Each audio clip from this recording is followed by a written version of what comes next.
ایسا نہیں ہے جو میدان میں اپنا ہر عقیدہ بیان کرے، اور نہ کوئی مسلک ایسا ہے جو ہر عقیدہ میدان میں بیان کرے۔ دنیا میں ایک مذہب ہے جو ہر عقیدہ میدان میں بیان کرتا ہے، اس کو مذہب اسلام کہتے ہیں، سنت و جماعت۔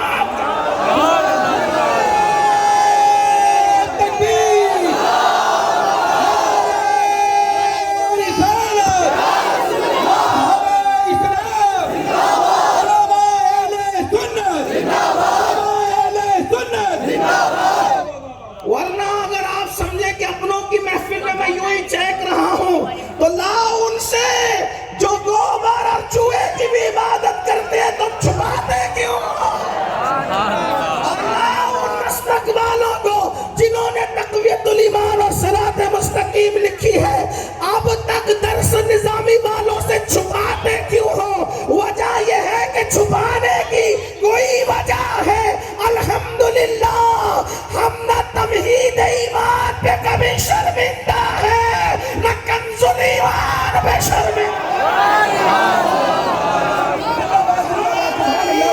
ہماری تمہید ایمان بھی چھپ رہی ہے اور ہمارا کنز ایمان بھی چھپ رہا ہے، ہماری حسام الحرمین بھی چھپ رہی ہے، ہمارا رد الرفضہ بھی چھپ رہی ہے۔ گویا کہ پتہ چلا جو حق ہوتے ہیں انہیں کان میں بھی بولنے میں دشواری نہیں ہوتی اور انہیں میدان میں بولنے میں بھی دشواری نہیں ہوتی۔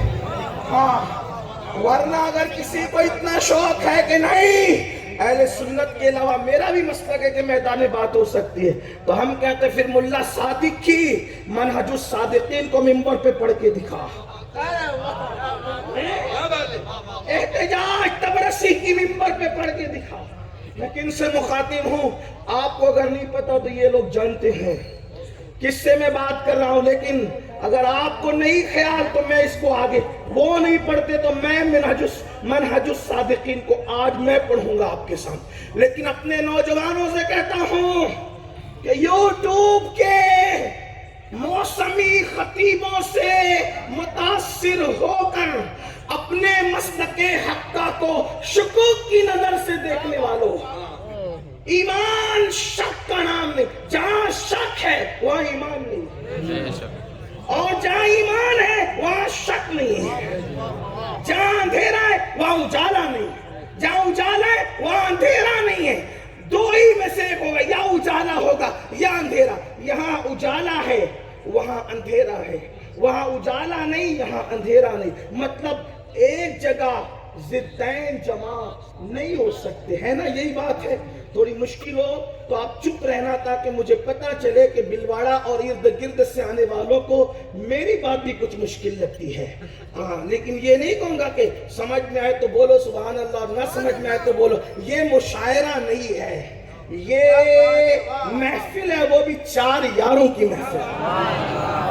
اور لیکن اتنا میں تھوڑا چیک کروں کہ یہاں جتنے بیٹھے ہیں، یہاں جتنے بیٹھے ہیں، یا تو وہ قادری ہیں یا تو وہ چشتی ہیں۔ اگر ہیں تو پھر بات ہونی چاہیے بلند آواز سے کہ ہاں کوئی ہے یہاں، یا تو یہاں قادری بیٹھے ہیں یا تو یہاں چشتی بیٹھے ہیں۔ اب قادریت اور چشتیت سے کیا مراد ہے؟ جو غریب نواز کے دامن سے وابستہ ہے اسے چشتی کہتے ہیں، اور جو غوث پاک کے دامن سے وابستہ ہے اسے قادری کہتے ہیں۔ لیکن سچائی کہہ دوں، جو قادری ہے وہ چشتی بھی ہے، جو چشتی ہے وہ قادری بھی ہے، اس لیے کہ ہند میں اگر بغداد کا دامن ملا ہے تو کسی کے باپ کی محنت سے نہیں، رسول پاک کے بیٹے غریب نواز کے فیضان سے۔ سبحان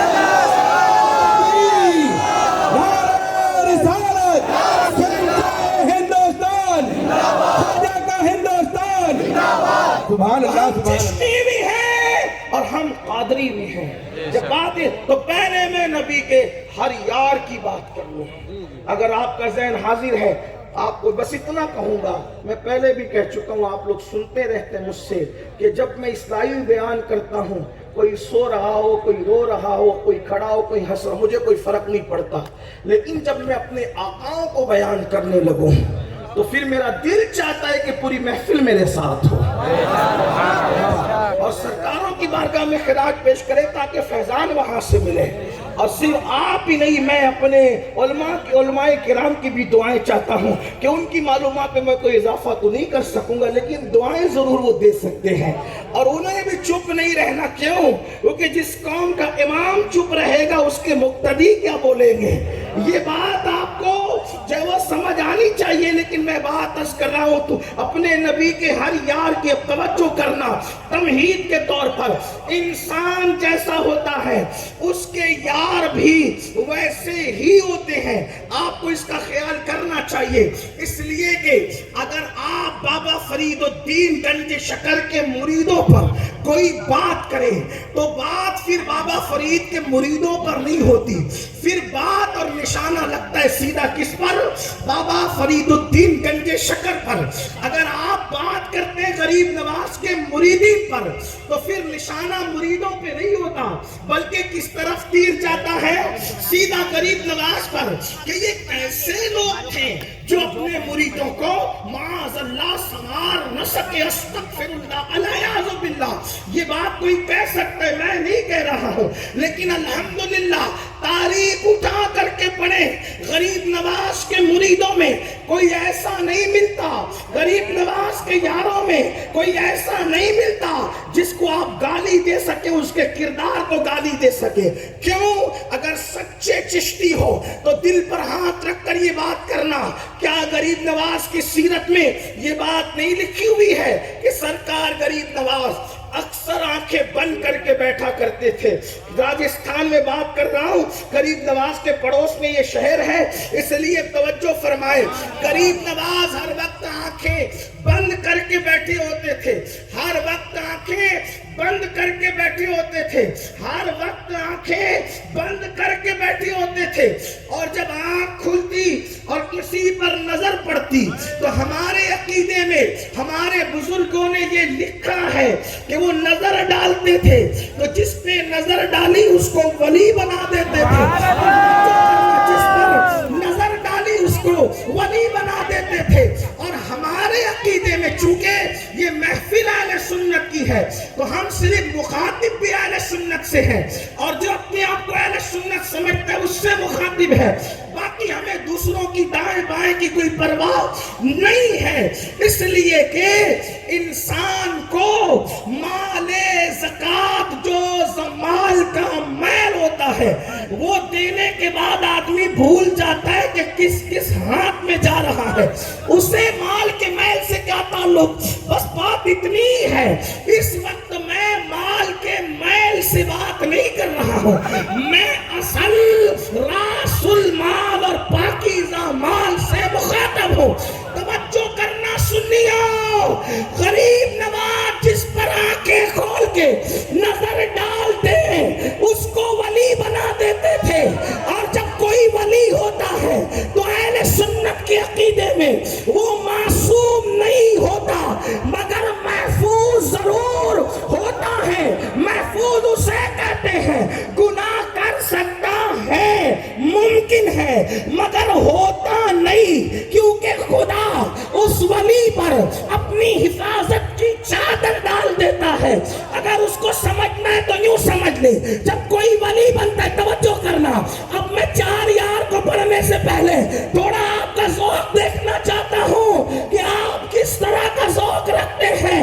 اللہ پاک حدیث قدسی میں بخاری شریف کی حدیث میں فرماتا ہے، میں اس کی آنکھ ہو جاتا ہوں، اس کے کان ہو جاتا ہوں، اس کی زبان ہو جاتا ہوں۔ تو ہم نے یہ معنی نکالا کہ دیکھنا اس کا ہوتا ہے، قوت اللہ کی ہوتی ہے، یہی تو معنی ہے، اور بیان کرنے والے بیان کرتے ہیں، مگر حدیث علم ہے بغیر کنارے کا سمندر۔